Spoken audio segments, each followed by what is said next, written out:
get tossed down, get back up and get in the ship. Thank you, Jesus. And keep on rolling. Hallelujah. Because God is real. God is good. And all the time. And all the time. God is good. He was good on yesterday. He's good right now. And he'll be good tomorrow.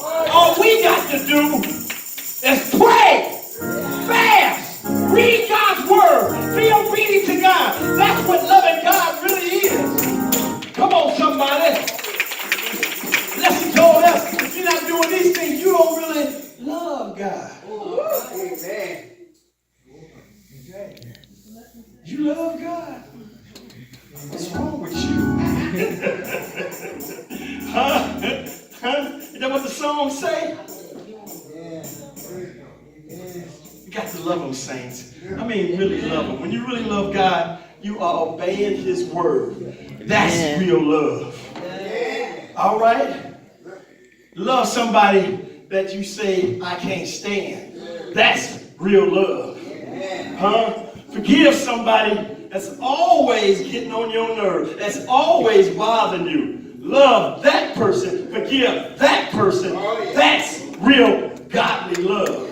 Amen? That's what God is looking, and that's what God is booking.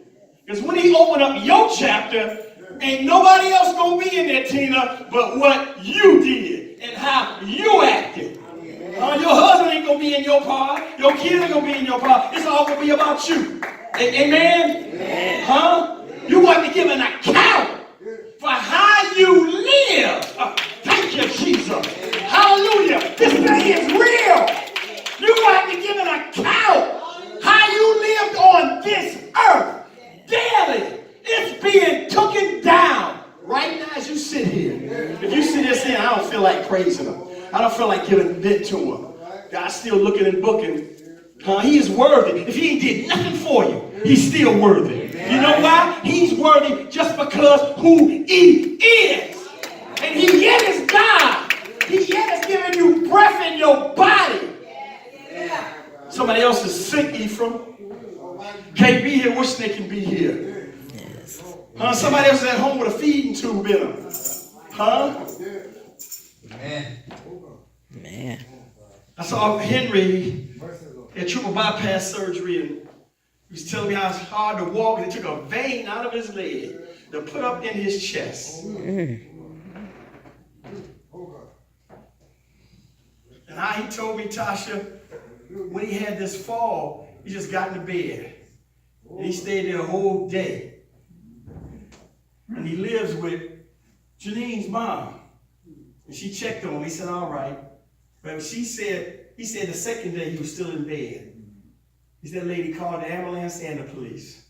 Came and got him. Took him to the hospital.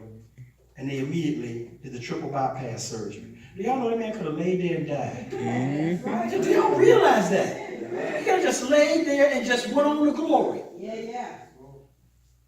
Somebody prayed for me. They had me on their mind. They took out some time to pray for me and take care of me.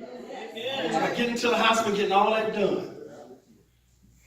He's walking today. Amen. Amen. That deserves a hand clap. That deserves a praise. That deserves a praise. We don't know where we're at. We don't know where death door is at. We don't know what's coming on in our body. We got to praise the Lord whatever we can. Y'all understand me? We got to give God the glory. We got to give our hands, our feet, whatever our mind, our heart, soul, and body. Everything, we got to give it up to God. We got to give it up to God. We have to give it up to God. Thank you, Jesus. Hallelujah. Glory. Thank you, Lord. Hallelujah. Thank you, Jesus. I feel all right. Feel real churchy in my body all over again. I felt this feeling last night and I feel it again. And I'm thanking God because I don't have to feel nothing. I can be laying up somewhere not feeling nothing at all. But God has brought me to another level in Christ for me to begin to understand what God is doing for me in my life and in your life. You got to take it down, write it down, begin to look at where am I going, what's going on with me. There's going to come a time in your life God's going to say, just stand still, let me do it. You did all you can. Amen. Ain't got nowhere, Ephraim. There's going to come a time, and I didn't say every time, but there is going to come a time. Man. As Mr. Griffin says, stop, look, and listen. Y'all hear what I'm saying? But I want to bring to you in St. John the 12th chapter. St. John the 12th chapter. I want to read to you about belief and unbelief. Because I done found out that this book will keep you from sin, or sin will keep you from this book. For the practice of sin is as popular as the doctrine of sin is unpopular. This book will keep you from sin. Pick it up. Read it. Find yourself in it. You are in there. Uh-oh. You are in the book. You want to know about a book? If you've ever been in a book, somebody wrote a book, it wasn't about you. You read a book, it wasn't about you. But I got a book that's about you, Ephraim. You in that book. Y'all hear what I'm saying? Maybe your name per se ain't in there, but my polo name is all in that book. And I wasn't named after somebody in the Bible neither. I was named after the man that ran a revival. My father got saved in it. It's just amazing. I can only go by the story he told me because I wasn't there. Amen. And the man's name was John George Mills. My father looked up to him that much that he actually named me after him. That the baby my mom was carrying was a son, and that's where I got my name from. Amen. Amen. Before the man died, I had a chance to meet him, y'all. Came to the house and stayed a few days. Amen. Amen. I was able to meet my namesake, because y'all, he lived in another country. Okay? That's how popular he was. He lived in another country. He had traveled most parts of the world. And even when I wasn't thinking about preaching, the one thing he told me to do, Sister Mason, he said, when you preach, look in the mirror. See how your face look. See how many frowns you making. And are you really glad when you're up before the people? Look in the mirror. Preach your whole sermon in the mirror and see how you look. I said, wow, I wasn't even preaching. What are you telling me this for? He sure told it to me. You know. He said, not only that, you can even time yourself. Preach your whole message to yourself. Look in the mirror and see how long it took you. How about that, Ephraim? Then after he died and I got after preaching, I actually did that. Even I was up a whole hour. I said, oh no. Oh God. But I thank God. In St. John the 12th chapter, I'm going to start at the 27th verse in the NIV version of the Bible. St. John 12 and 27. It starts out where Jesus was saying, and it says, now my soul is troubled, and what shall I say? Father, save me from this hour. No, it was for this very reason I came to this hour. So let y'all know, it was predicted and promised that God had to come this way, that Jesus had to come this way. He said, no, it was for this very reason I came to this hour. He said, Father, glorify your name. Then a voice came from heaven. I have glorified it and will glorify it again. The crowd that was there and heard it said, it had thunder. Others said an angel had spoken to him. Then Jesus said in the 30th verse, this voice was for your benefit, not mine. Now is the time for judgment on this world. Now the prince of the world will be driven out. That lets y'all know who running this world. It says, now the prince of this world will be driven out, Sister Pitts. And then I am lifted up from the earth, will draw all people to myself. Uh-oh. He said this to show the kind of death he was going to die. The crowd spoke up. We have heard from the law that the Messiah will remain forever. So how can you say, then Jesus spoke, the Son of Man must be lifted up. Uh-oh. Then they said, who is the Son of Man? Huh? Then Jesus told them in the 35th verse, you are going to have the light just a little while longer. Thank you, Jesus. I said, you are going to have the light just a little while longer. Walk while you have the light, before darkness overtakes you. Whoever walks in the dark does not know where they are going. Believe in the light while you have the light.